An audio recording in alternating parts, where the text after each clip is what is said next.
भावपूर्ण श्रद्धांजलि में आप सभी का स्वागत है। हमारे बीच में धर्म जागरण की सह संयोजक राजकिशोर जी और हमारे बीच में मोहर सिंह जी माननीय जिला संचालक, राकेश जी विभाग संयोजक धर्म जागरण, और यहाँ पर उपस्थित सभी मेरे बुजुर्ग, मेरे नौजवान साथी, माता बहनें और मेरे प्यारे बच्चों, आज का जो विषय है वो आप सबके सामने है। जो आज देश के अंदर जिस प्रकार की गतिविधियां चल रही हैं और देश को तोड़ने की जो ताकतें पनपती जा रही हैं, उन सबको आप ध्यान में रखते हुए इस चीज का सबसे पहले निर्णय कि हम सब एक रहें। हमारे देश को, हमारे धर्म को तोड़ने में ऐसी ऐसी गतिविधियां रही हैं पिछले पूर्व सालों में कि जो हमारे धर्म शास्त्रों के अकॉर्डिंग, वेदों के अकॉर्डिंग 4 वर्ण हुआ करते थे। ये कहा गया है कि 4 वर्ण जो होते हैं वो एक ही पिता की 4 संतानें थीं, जिसको राजनीतिक तौर पर स्वार्थी लोगों ने अन्य अन्य जातियों में बांट दिया। वो 4 वर्ण कौन से हुआ करते थे? सबसे पहले ब्राह्मण, फिर क्षत्रिय, फिर वैश्य और फिर शूद्र। ये 4 वर्ण हुआ करते थे। ये जातियां नहीं थी।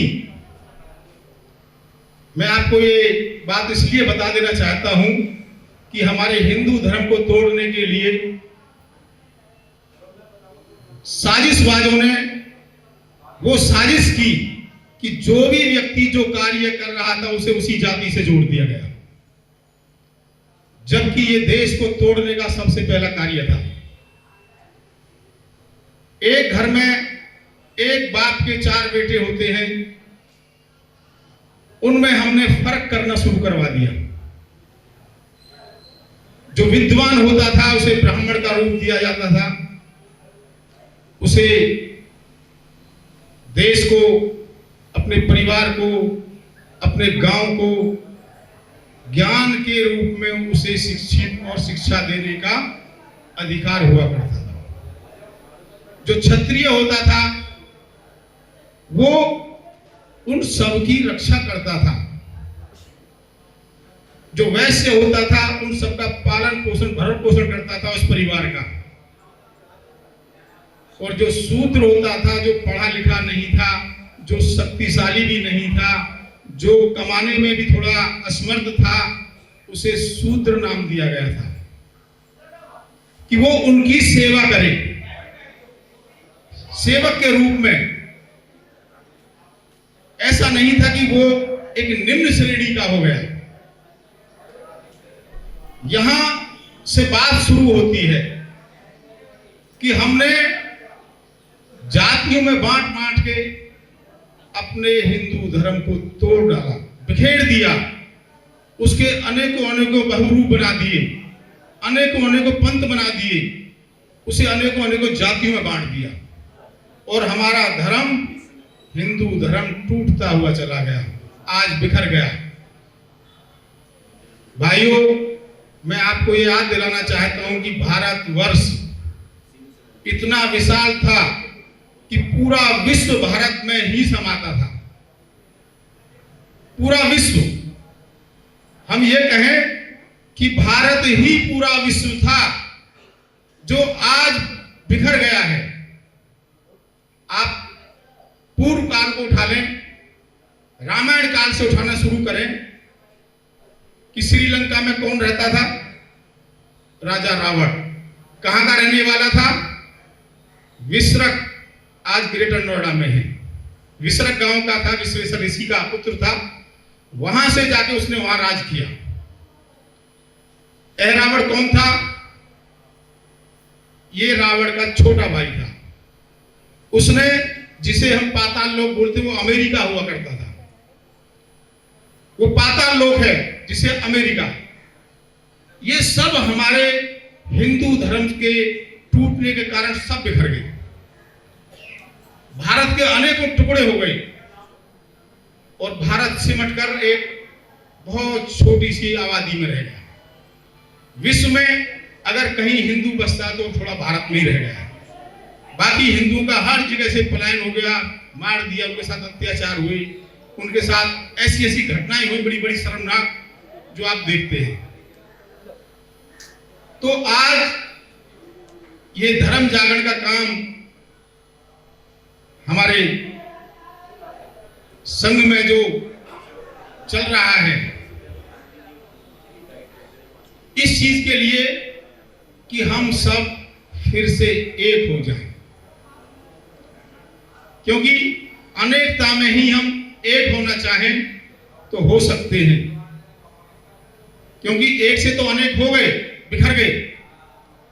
मगर आज जो हमारी सरकारें, जो हमारे हिंदू धर्म के रक्षक इस काम को जोड़ने की, जो कड़ियों को जोड़ने की बात कर रहे हैं, वो तभी जुड़ेगी कि जब हम जाति धर्म से ऊपर उठकर सब भाइयों को अपने गले लगाएं। देखो, जाति धर्म, मैं ये नहीं कहता कि आप अपने रिश्ते अन्य अन्य जातियों में कर दें। मैं ये कहता हूं, इनको सिर्फ रिश्तों तक रखें कि आप ब्याह शादियां करते रहें जहां जहां जैसे जैसे इसको करना है। बाकी सरकारें तो आप देख ही रहे हैं कि आज का समय तो इतना फॉरवर्ड हो गया है कि यहां जातिवादी का काम ही खत्म हो चुका है। क्योंकि आज लड़के लड़कियां अपनी मर्जी से शादी कर रहे हैं, कोर्ट मैरिज कर रहे हैं, तो किसी भी जाति धर्म की है। मगर सबसे पहले मैं एक ही बात कहूं कि हम अपने बच्चों को संस्कार दें। छोटे बच्चों को संस्कार अगर हम देंगे, उन्हें हम ये बताएं कि हफ्ते में एक दिन, चाहे वो मंगलवार का दिन रखें, चाहे सोमवार का रखें, चाहे गुरुवार का रखें, चाहे शनिवार का रखें, क्योंकि हमारे सारे दिन देवी देवताओं से जुड़े हुए हैं। जो भी व्यक्ति, जो भी भाई जिस भी देवी देवता को मानता हो, उस दिन मंदिर जरूर जाए। बच्चों को तिलक लगाना सिखाएं। जब वो स्कूल जाएं तो उनके माथे पर तिलक होना चाहिए। उन्हें संस्कार देना चाहिए कि वो जाएं तो भी अपने माता पिता के पैर छुएं, और जब स्कूल से आए तो भी अपने माता पिता और अपने बुजुर्गों के, अपने बड़ों के पैर छुएं। ये सबसे पहले संस्कार हम अपने बच्चों को सिखाएं, क्योंकि आज हम पैसे की दौड़ में ये सब कुछ खो चुके हैं। आज बच्चे हमारा सम्मान नहीं करते, बच्चे हमारी बात नहीं मानते, हम बुजुर्गों की बात नहीं मानते। वो देखते हैं कि जब हमारे माता पिता अपने बुजुर्गों की बात नहीं माने तो हम इनकी क्यों माने। तो ये प्रणाली हमें दोबारा से चलानी पड़ेगी। हर भाई को चलानी पड़ेगी, हर बहन को चलानी पड़ेगी, बच्चों को संस्कार देने पड़ेंगे। आज घर जो टूट रहे हैं, मैं देखता हूं कोर्ट में, 1 महीना शादी को नहीं हुआ, अगले दिन ही अगले महीने तलाक के लिए आ गए। क्या कारण है? जबकि हमारे हिंदू धर्म में 7 जन्मों का रिश्ता हुआ करता था, पति पत्नी का 7 जन्मों का रिश्ता, और आज 1 महीना नहीं टिकता। उसका कारण हम संस्कार विहीन हो चुके हैं। हम अपने बच्चों को संस्कार नहीं दे रहे हैं, और इसका सबसे बड़ा हमारे देश का जो बुरी हालत होने में कुछ समय बाकी है। अगर अभी नहीं सुधरे हम, तो इसे बिगड़ने से कोई रोक नहीं सकता। क्योंकि धर्म जागरण जो काम कर रहा है, वो सभी को जगाने का काम कर रहा है कि जाग जाओ, अब अब समय आ चुका जागने का। धर्म को जगाओ। मैं देखता हूं, मैं प्रेमनगर के मंदिर का प्रधान भी हूं। मैं लोगों को बहुत समझाने की कोशिश करता हूं। कोई टूटी फूटी मूर्ति लेते हैं मंदिर के बाहर। जिन देवताओं की हम महीनों सालों पूजा करते हैं, जिस मूर्ति की हम पूजा करते हैं, उसे हम डस्टबिन में डाल देते हैं, गंदगी में डाल देते हैं। ये धर्म का हरासमेंट है। ये हमारे देवी देवताओं का हरासमेंट है। ये हिंदू धर्म का हरासमेंट है। अगर हम उन देवी देवताओं की पूजा करते हैं, मूर्ति खंडित हो गई है, तो उसे हम एक बाल्टी में पानी लें और उसे उसमें गला के उसके अस्तित्व को खत्म करके, कागज ही तो है, गल जाएगा। मगर हम ऐसा नहीं करते। आज हम दूसरे लोगों पे उंगली उठाते हैं कि वो हमारे लिए ऐसा क्यों कहते हैं। उसके जिम्मेदार भी हम खुद हैं। तो सभी भाइयों से मेरा निवेदन है कि इस चीज पे विशेष ध्यान दें और अपने बच्चों को एक दिन मंदिर जरूर भेजें, क्योंकि मंदिर में जाएंगे तो वहां उन्हें संस्कार मिलेंगे। पंडित जी के पास जाएंगे, पंडित जी उन्हें कोई अच्छी बातें बताएंगे। माँ बाप उन्हें लेके जाएंगे तो माँ बाप भी कुछ ना कुछ सीखेंगे। तो भाइयों, आज कन्हैयालाल जी की निर्मम हत्या राजस्थान में की गई और उमेश कोले की महाराष्ट्र में की गई। ये क्या है कि जो हिंदू धर्म की आवाज उठाएगा, जो हिंदू धर्म के लिए खड़ा हो जाएगा। अभी कल मेरे पास एक वीडियो आई थी, वृंदावन में है एक साधक जी, मैं देख रहा था, उन्होंने भी हिंदू धर्म को बढ़ाने के लिए कुछ भागवतें, कुछ ऐसी कथाएं, कुछ ऐसी पोस्टें भेजी, तो उनके पास धमकी आने लगी। उनको कहा कि जो मूसे वाले को जो मारा है ना, 3 दिन के अंदर तुम्हारी भी हत्या कर दी जाएगी। उनको चैलेंज कर दिया गया, फोन पे चैलेंज कर रहे हैं। तो मेरे भाइयों, ये तो सत्य है कि मृत्यु तो एक बार सबकी आनी है। ऐसा दुनिया में कोई नहीं जो अमर होके आया हो। मगर कभी हिम्मत ना हारो, अपने धर्म के लिए सजग रहो, अपने धर्म के लिए हमेशा हमेशा खड़े रहो। और कब तक पलायन करोगे? कब तक पलायन करोगे? कहां कहां जाओगे? जहां जाओगे क्या मौत वहां नहीं आएगी? क्योंकि समय और स्थान निश्चित है मौत का। इसलिए भागो मत, डटे रहो, हिम्मत से काम लो। तो मेरे भाइयों,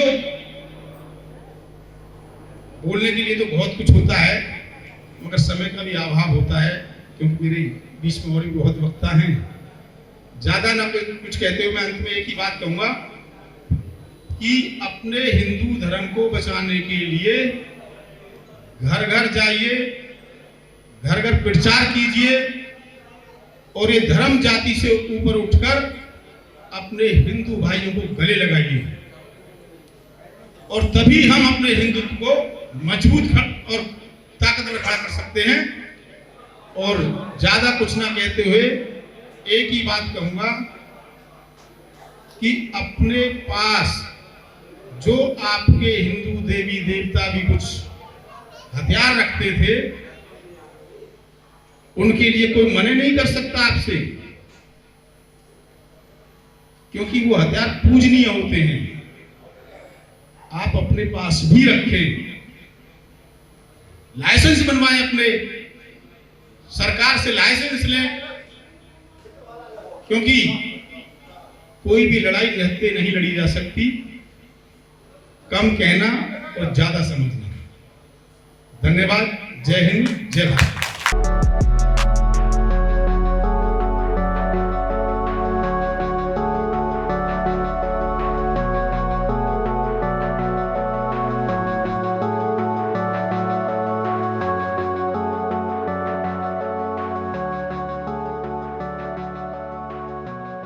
देश विदेश की ताज़ा तरीन खबरों से अपडेट रहने के लिए आप हमारे चैनल को ज़रूर सब्सक्राइब करें और साथ ही बेल आइकन को भी जरूर दबाएं ताकि सभी खबरों से आप और आपके जानने वाले रह सके अपडेट।